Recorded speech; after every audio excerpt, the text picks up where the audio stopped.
Good evening, BookTube. This is Johnny. I thought I'd make a video.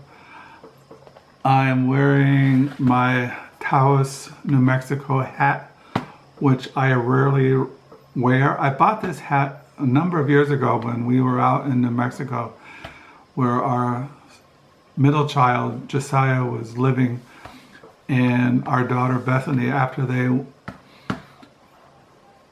went to college, they became school teachers, and they had jobs in Gallup, New Mexico. And but we went out there and saw Taos, and I bought this hat, and I think I've worn it maybe less than 10 times since I bought it.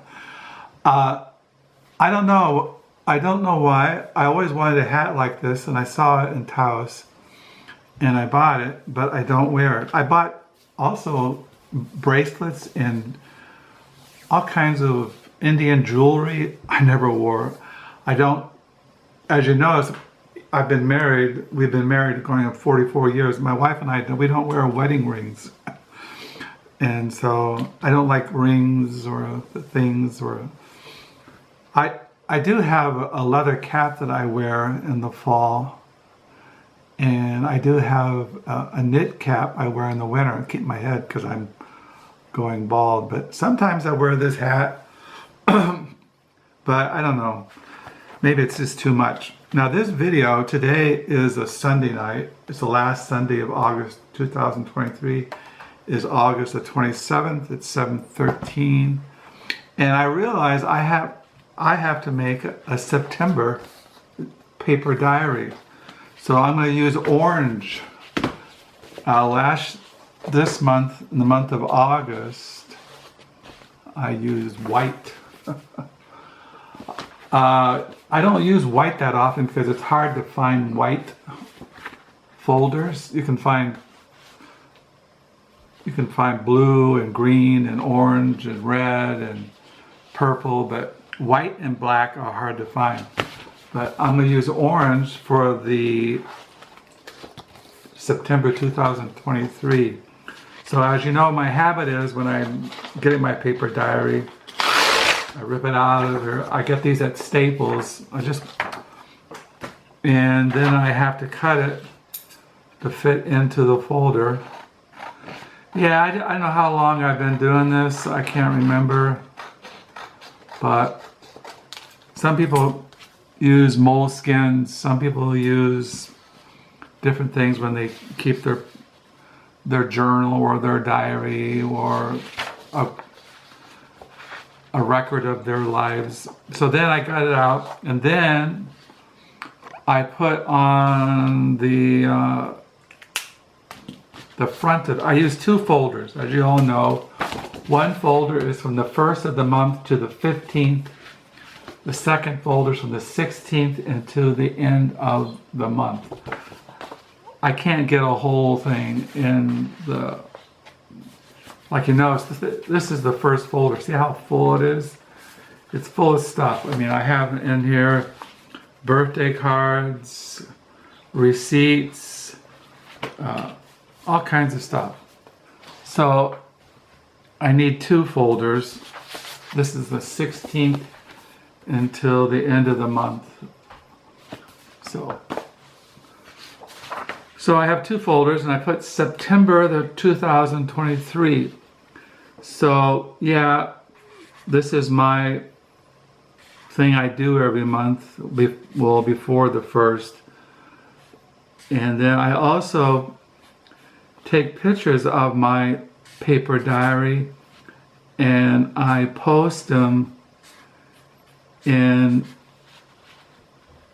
a live journal community called, two of them. One is called Paper Expressions, and one is called Embodiment. And I post photos of my paper diary in those sites. Just something I do. And then, so that's what I do. And then usually when I post a picture of my paper diary at the beginning, the first day of the month, I post it with what books I am reading, or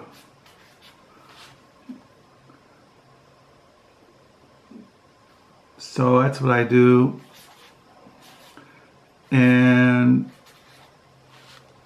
September, didn't look right, but that's September, see? So the month, so when I take a picture, I'm going to use these two books. I got a book in the mail. That's one thing I'm going to show you. I came across this book yesterday in Amazon, and I immediately ordered it, and immediately I got it today. It's Cosmic Scholar, the filmmaker, folkorist, mystic who transformed American art, The Life and Times of Harry Smith by John Szwed. And if you're Harry Smith is someone I've known about for years. He's famous for his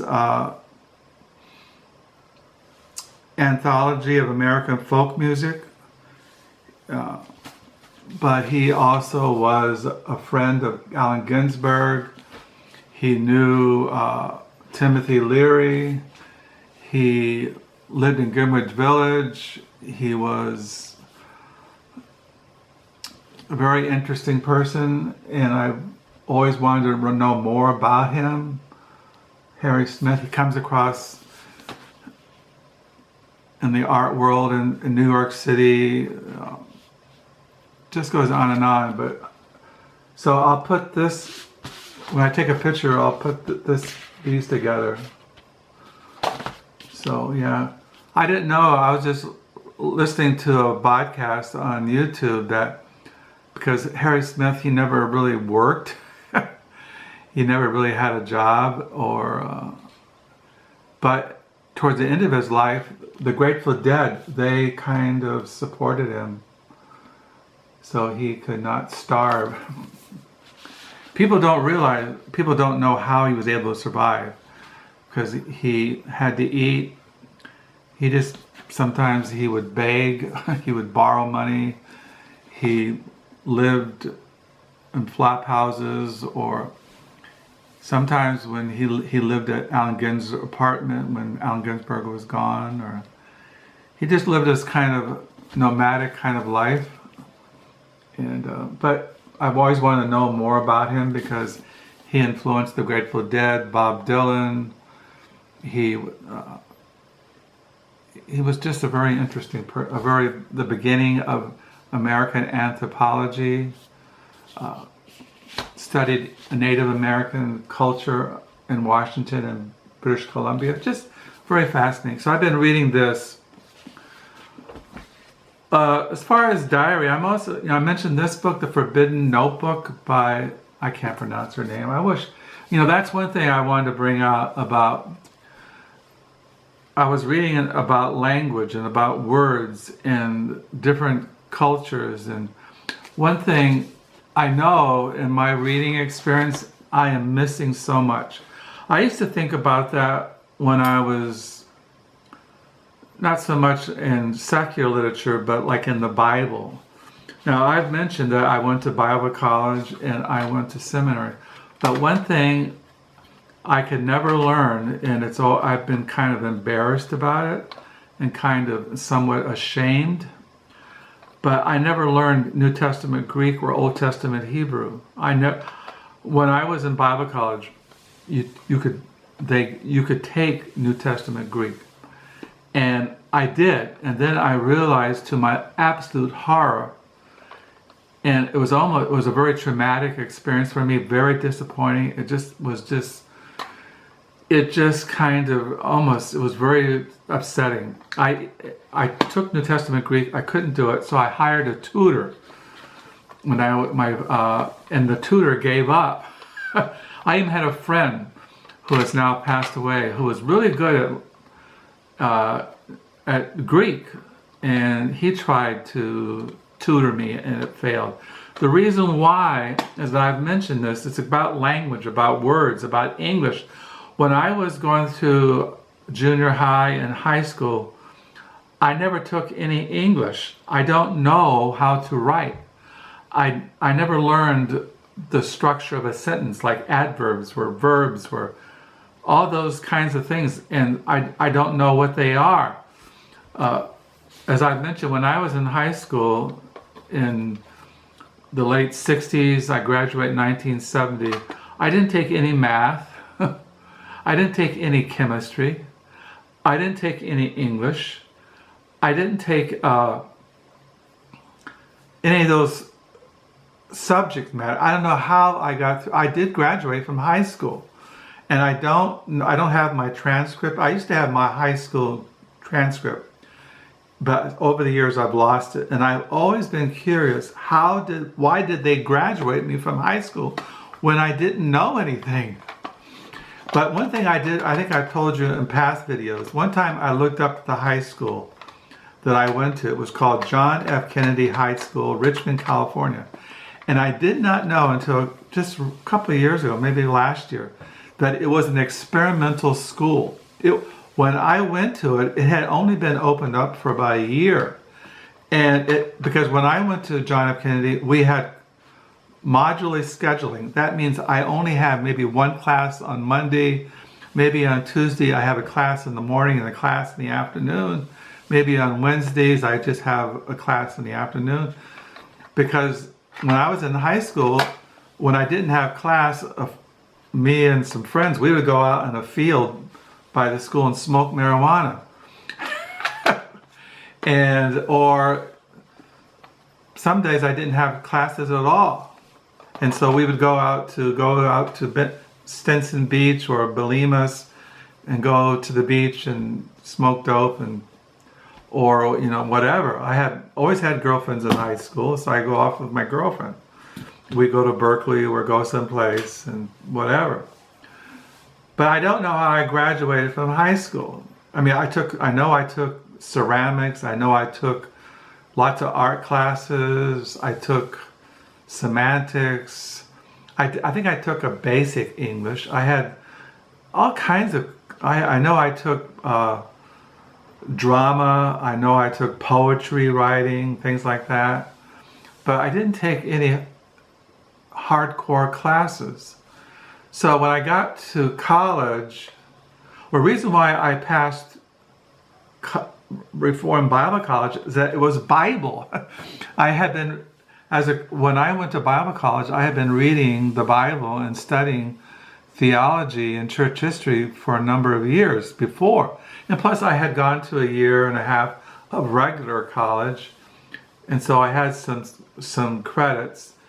And I've always kind of been bookish, and I always kept a diary. So I could write a sentence, even though maybe grammatically it was poor or very simplistic, but I could communicate, and I could write, and I knew the Bible, I knew theology, and I was bookish by nature. I liked to study, I like writing papers, I like to write, and and so when I was in Bible college, I took classes on the books of the Bible, the Old Testament, New Testament. I took theology classes in college and seminary. But when it came to languages, I didn't learn it. And when I went to seminary, providentially, they had a clause for older students. I mean, there were men who were in seminary who were in their 50s and 60s. And they had not been to college in years, and they got permission to not have to take. Now, some seminaries, you cannot graduate from seminary in some seminaries unless you pass New Testament Greek and Old Testament Hebrew. You cannot pass, you cannot get a degree, you get no master, you just can't, they will not pass you. And so, but when at RTS, they had a clause for older students. Now, I was like in my early 30s, but what I didn't take, I tried to take New Testament Greek. I failed Hebrew. I tried to get a tutor. It didn't work, it failed.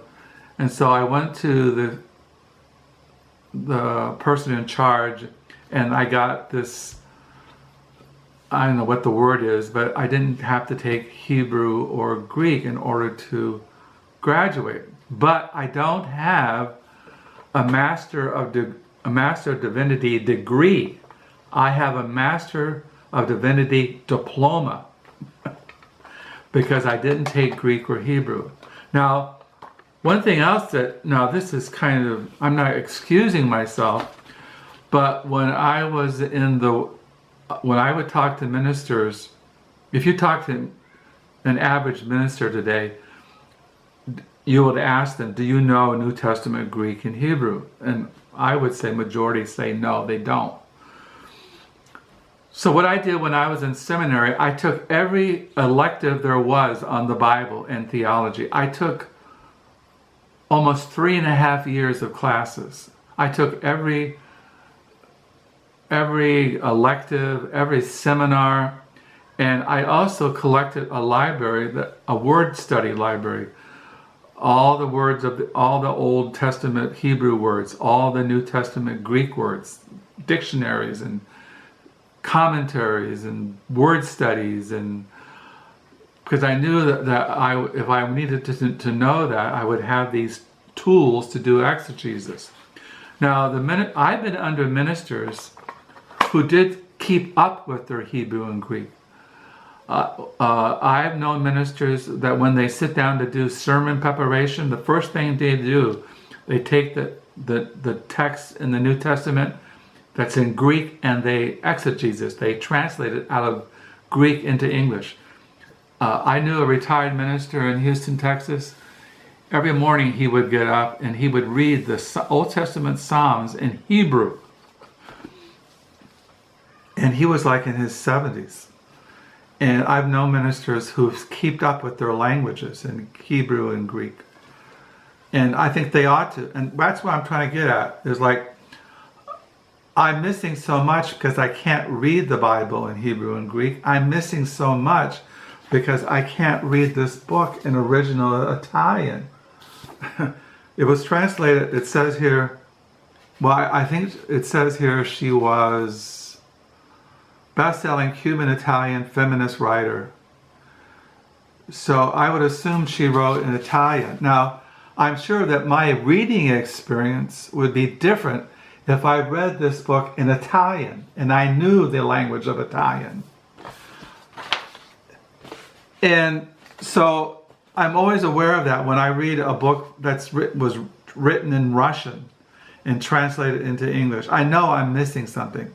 I know when I'm reading a traveling book and I don't know the cities, I can't pronounce the words of these cities and these towns and these rivers and these mountains. I don't hear the sound of these words in other languages, and so I know I'm missing something. Like when I'm reading St. John of the Cross, who was a Spanish mystic, and he wrote his mystical treatises in Spanish, and I'm reading some translation. I have 2 different translations of the works of St. John of the Cross, and they both are different. Not major, but there are some differences in translation. And I know that it would be a different reading experience, spiritual experience, if I could read St. John of the Cross in Spanish and know Spanish of that time period, 17th century. I know it'd be different. And so I know that my reading experience of books, of literature, of poetry, the Bible is always deficient. It's always lacking. It's always and somewhat not as rich and as fulfilling or satisfying as it could be if I knew German, if I knew Italian, if I knew Russian, if I knew English, if I knew American, if I knew how to write. That's why I told you in one of my videos, I love good writing. When I come across a writer like John Updike or Saul Bellows or Philip Roth or Joyce Carol Oates or some other literary fiction, I'm always just absolutely stunned that they write so well, and I compare it to what I write is so empty, so lacking any kind of fire or any kind of excitement or brilliancy or sparkling or shiny. I consider myself boring. And so I have to deal with that. And it's one thing that really I'm more aware of when I read a translation of a book or when I read the Bible. I wish I could read the New Testament in New Testament Greek. I wish I could read the book of Isaiah in the Old Testament and hear it in its Hebrew, or the Psalms being sung in Hebrew. I wish I could. So anyway, I just thought I'd show you. I'm getting my September 2023 diary ready. Before you know it, next Sunday is going to be the 3rd of September. So I just thought I'd share you these thoughts with you about language, words, translations, my deficiency, and I show you my New Mexico Taos hat. Hope you're having a good weekend. I hope you have a good reading weekend, a good reading week. And yeah, check out Cosmic Scholar, The Life and Times of Harry Smith by John Szwed. So I'll sign off, and until next time, bye.